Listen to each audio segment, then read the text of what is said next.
De volta para uma conversa de peso hoje com Orson Soares. O que é esse negócio de produção de vida que norteia a tua vida?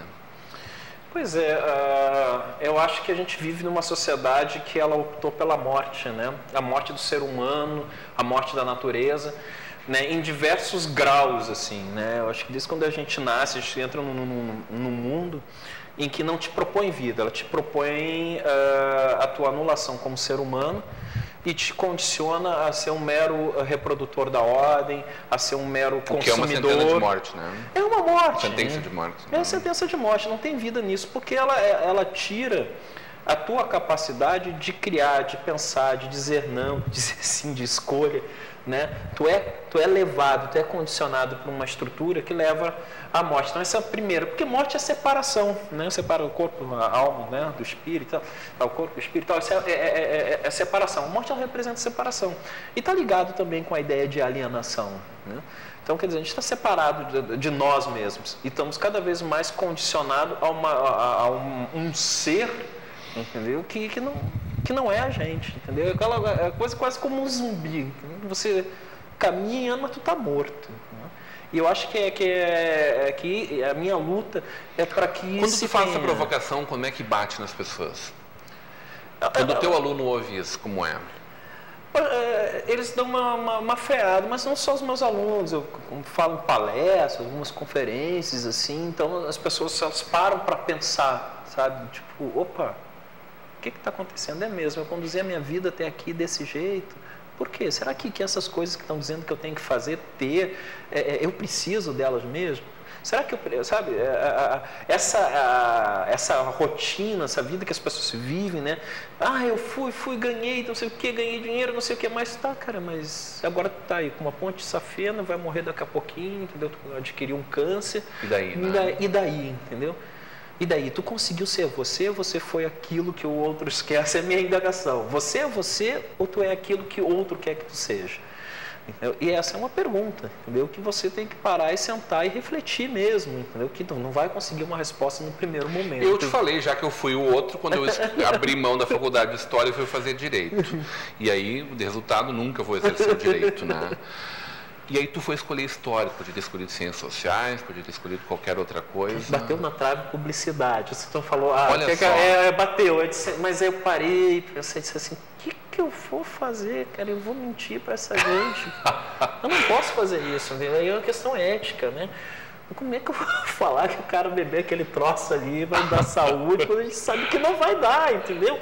Que daí entra numa questão, falando de morte, vida, que hoje nós estamos vivendo o elemento das necrocorporações. Isso é interessante, é um termo, corporações.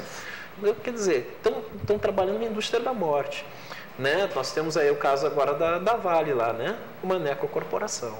Então, quer dizer, a exploração desmedida, sem ética, sem nenhum compromisso com aquele espaço.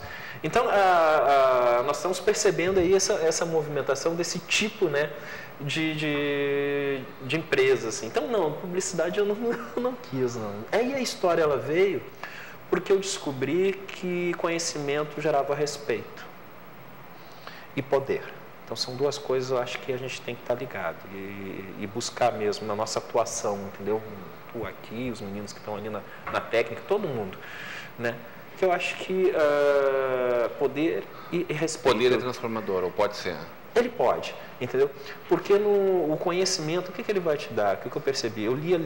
Eu achei uns livros de história e eu li, assim, com 11 anos, eu curtia ler livro de história e tal. Junto.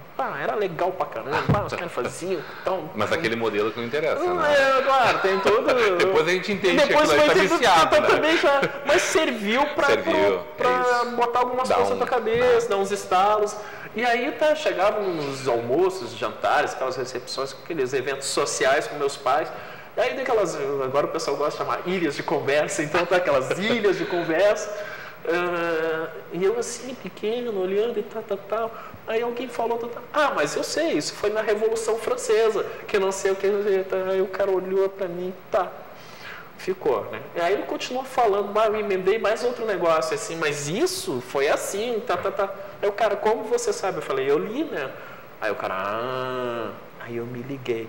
porque eu estava ali expressando um tipo de conhecimento, ele me respeitou, então ali eu adquiri um poder. E aí eu me liguei, bom, com história, que eu quero saber a movimentação da humanidade, porque isso toca, é uma coisa muito minha isso, né, essa questão da humanidade, eu vou conseguir fazer esse enfrentamento, né, ao capital, à lógica do capital, e tentar, né, dialogar na perspectiva da emancipação humana, que as pessoas se libertem, que elas vejam que isso que está aí é uma farsa. Né? E aí eu caminhei para a história. E também com a questão racial, porque eu percebi que era um dos momentos ou dos passos onde eu poderia trabalhar com a questão da autoestima, trabalhar a questão de pertencimento, de ter lugar, de ter cultura, né, de resgate histórico, de libertação. Então, a escolha da história, ela passa também por essas intenções, né? Eu provoquei o tamboreiro quando a gente conversou aqui. A gente está gravando esse programa no dia 27 de novembro, uma semana depois do dia que é considerado o dia, muito mais do que o 13 de maio, né? É o dia da consciência negra, é uma homenagem a Zumbi, todo aquele movimento legítimo, né? Dentro da ideia da cultura do ideal negro. A gente quando fala, quando a gente pensa na história, uma das primeiras cenas que a gente lembra são aqueles quadros, aquelas pinturas dos navios negreiros. Né? Quando tu teve consciência pelas primeiras vezes daquela cena, qual é o sentimento que te provocou? Acho que tem dois movimentos, um da escola e o outro quando tu te torna negro, porque na realidade tu não nasce negro, tu te torna negro, e tu vai entender por que eu estou dizendo isso. Parece estranho, pô, tu não tem espelho em casa, tu não está te vendo, mas vai entender. Um dos primeiros, acho que, movimentos que eu vi assim da escola, isso foi em 85, foi a única professora negra que eu tive, era justamente de história, e ela entrou na linha da escravidão, ela trabalhou a escravidão, só que de uma maneira que até então ninguém tinha tocado. Então ela entrou nos meandros da coisa, né? Tipo o dia a dia da vida do escravo, né? Quer dizer, as inúmeras violências que foram feitas com aqueles trabalhadores que estavam escravizados ali. E então era uma época que esse tipo de discurso também dentro do movimento negro estava muito forte e era natural que aparecesse daquela forma. Está falando de começo dos anos 80. Isso, assim, já na metade ali, né? E a outra foi uma experiência em que, poxa, minha mãe pediu para comprar pão, coisa, e ela falou, ó, você vai num pé, volta no outro, vai rápido, né? Não fica te demorando, conversando com não sei o quê, não, tudo bem.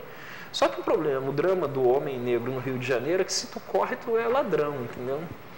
E aí eu atravessei meu prédio, enfim, aí a menina, que é a minha vizinha de prédio, né? Então, claro, ela mais velha e tal, ela desceu e tal, e passou na minha frente.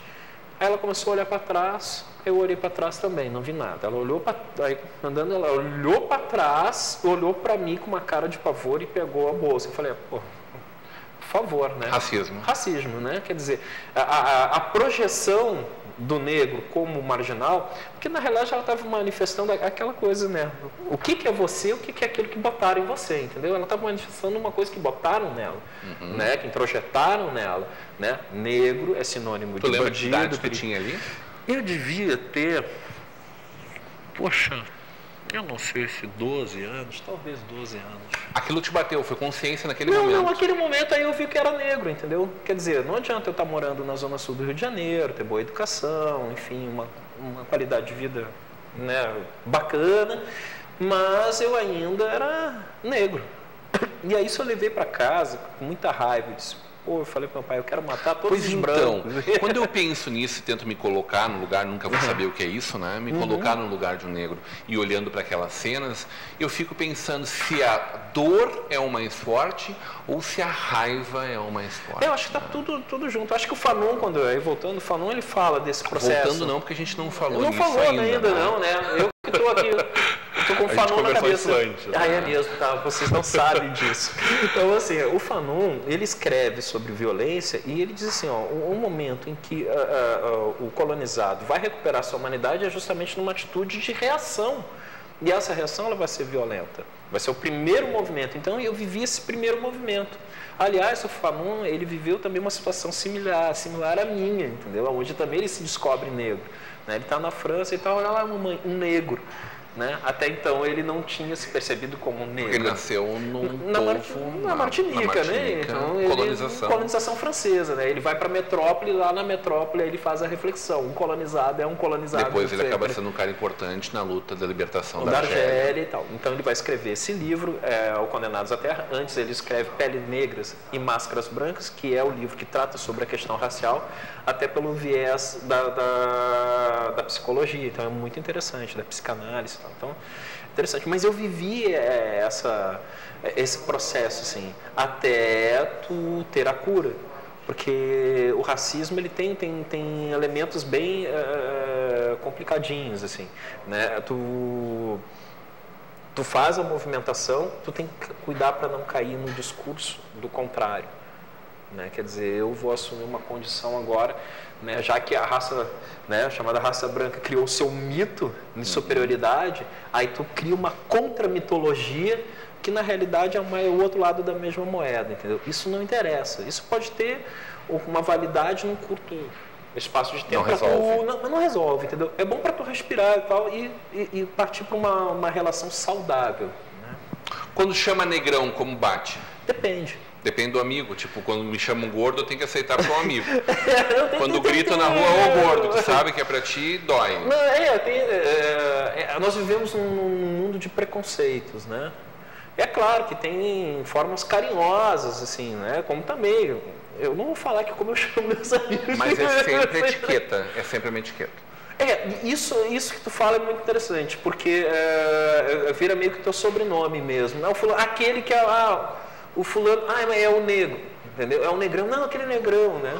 Como luta para resolver isso um dia?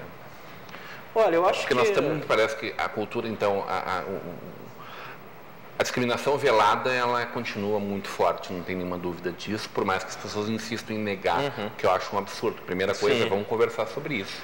Vamos botar na mesa, na nossa conversa. Pois é, Rodrigo, eu acho que essa tua fala é muito importante, que é a fala da sinceridade, entendeu?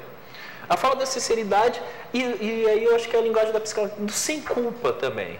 O que eu falei anteriormente? Falei que nós nascemos dentro de um mundo dado e fazemos a nossa história não como a gente quer, gostaria, entendeu? Mas nós somos impulsionados a algumas ações por conta de estruturas criadas. O que a gente tem que fazer, primeiro, eu acho que se reconhecer dentro dessas estruturas, o quanto eu absorvi dessas ideologias, dessas concepções de mundo, e o quanto dessas concepções de mundo são realmente válidas e quanto elas me atrapalham na relação com o outro.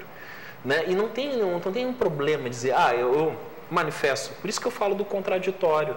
Né? Eu sou contraditório, entendeu? Mas eu tenho noção que determinadas coisas que estão aí presentes, elas não são minhas e eu tenho que lidar com elas e eu tenho que enfrentar isso aí. Consciência para poder subverter. Exatamente. Então, quer dizer, quando eu chego aqui, parece que o cara é Jesus. Eu não sou Jesus. Não quero ser Jesus.